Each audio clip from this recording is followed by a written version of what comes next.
So do you have a Shark robot vacuum that won't turn on, it won't do nothing, it won't charge?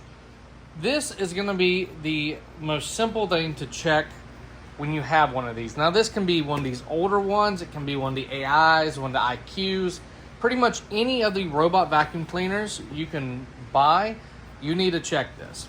So here we have a Shark Ion robot. This is an older series robot. These actually have an on-off switch. That's the first thing you need to check if you cannot charge or use the robot. Is the switch on? Still nothing, won't charge up. Well, go ahead and turn it off. If you have an on-off switch, some of them don't. Flip it over. Take this cover for the battery off. Pull your battery out.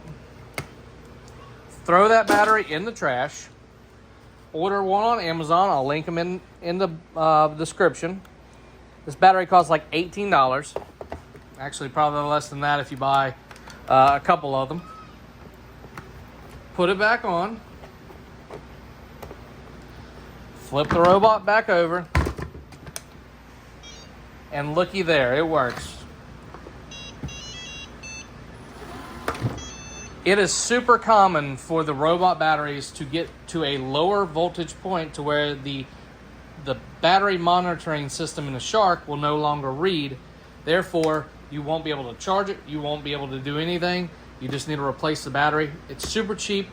If you have a robot vacuum cleaner of any brand and it doesn't work, try changing the battery first. They're super cheap on Amazon.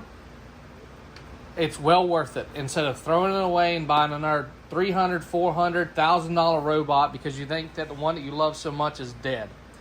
All right, hope this video helped y'all out. If you liked it, like this video.